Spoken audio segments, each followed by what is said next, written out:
What if I told you that there's a company out there so powerful it influences pretty much every part of your life? We're talking about the economy, the future of our planet, and yet most people have barely even heard of it. Well, today we are opening the case file on BlackRock, and the evidence we've uncovered, it might just change the way you see the world. Let's dig in. Okay, so the first piece of evidence everyone sees is the money. Just look at this number. BlackRock is on track to manage a staggering $14 trillion. To put that in perspective for you, that is more than the entire economy of every single country on Earth, except for the US and China. But believe me when I tell you, this massive number, it's just the tip of the iceberg. So if a number that big is just the visible part, the part they want you to see, then what's lurking beneath the surface, right? Where does the real power, the hidden influence, actually come from? That is the central question of our entire investigation today. All right, here's our case file. We're going to start by examining that 14 trillion tip. The money everyone talks about. Then we're going deeper to expose the secret engine behind their power, a system called Aladdin.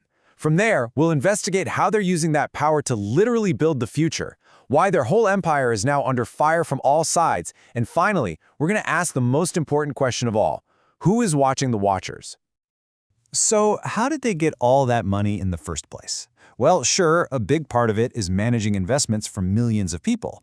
But the real secret to their dominance, the key to this whole thing, isn't just the money they hold. It's the technology they control. So let's peel back that first layer and look at a system that goes way beyond simple asset management: Aladdin. So meet Aladdin.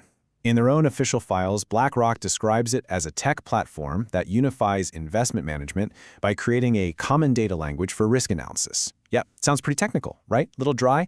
Let's break down what that actually means for you and for the global economy. The best way to think of Aladdin is like the central nervous system for the entire global financial industry. It's like one single massive computer brain.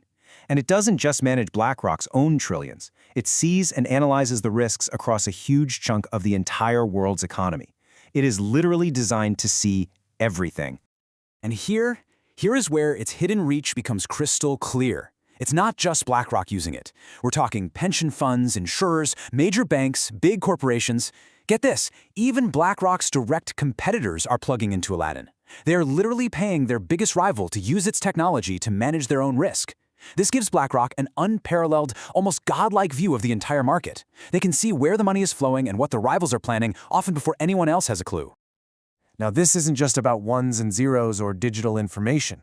All of that technological and financial power is being used to physically shape the world we all live in.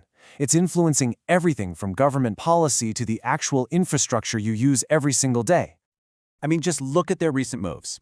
A few years back, they bought Prechen, which is a key source of private market data.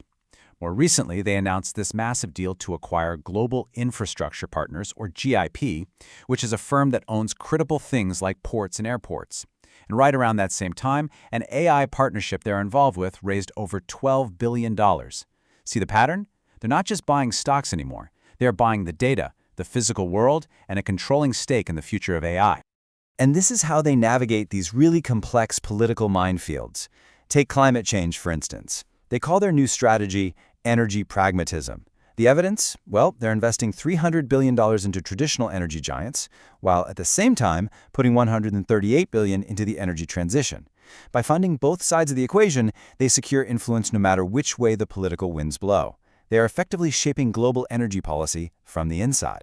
So how do they make sure that influence sticks? Well, let's just take a quick look at the people in charge. On their board, you find people like Cheryl D. Mills, former chief of staff at the U.S. Department of State. You've got Adebayo Ogunlesi, who clerked for a Supreme Court justice and now also heads Global Infrastructure Partners, and Gordon Nixon, the former CEO of the Royal Bank of Canada. This isn't just a company. It's a nexus of financial and political power, with a revolving door straight to the highest levels of global governance. Now this is where it gets really interesting. An empire this big, this vast, it doesn't go unnoticed. The sheer concentration of power has triggered a massive backlash, and it's coming from everywhere, from state houses to courtrooms to the, darker corners of the internet. Remember that energy pragmatism thing we just talked about? That wasn't just some business decision, it was a strategic retreat. For years, they were championing something called ESG investing. But that term became, and this is their own words, politically weaponized. So under immense pressure, they just changed the branding. It's the same core strategy, just with the new name to sidestep all the political heat. And that heat was intense. I mean, here's a direct quote from a letter sent by officials from 21 different U.S. states. They demanded, quote, detailed evidence that your firm's investment practices align with traditional fiduciary standards. Now, in simple terms, they were accusing BlackRock of breaking their legal duty to act only in their client's financial best interest. This wasn't just a polite suggestion. It was a serious warning shot. But the official challenges from politicians are really only one front in this battle. While they were busy writing letters, a complete firestorm was brewing online. Widespread suspicion, all kinds of conspiracy theories about BlackRock's true influence, they started to gain some serious traction. Two main narratives really took hold. First, the housing market conspiracy. This is the viral claim that BlackRock is systematically buying up single-family homes, making it impossible for regular people to buy a house. And second, formal antitrust lawsuits. These allege that BlackRock uses its huge ownership stakes in competing companies, like rival energy farms, to coordinate their behavior and crush competition. This isn't just online chatter anymore. This is a legal battle that is actively moving through the U.S. court system right now. So, after reviewing all the evidence in our case file, we finally arrive at the final question. We've seen the money, the technology, the political connections, and the massive backlash. So, what's the final verdict here?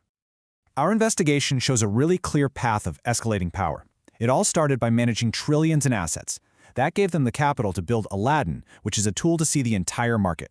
They then used that combined power to shape global policy. And now, today, they're facing a growing multi-front resistance to that very power.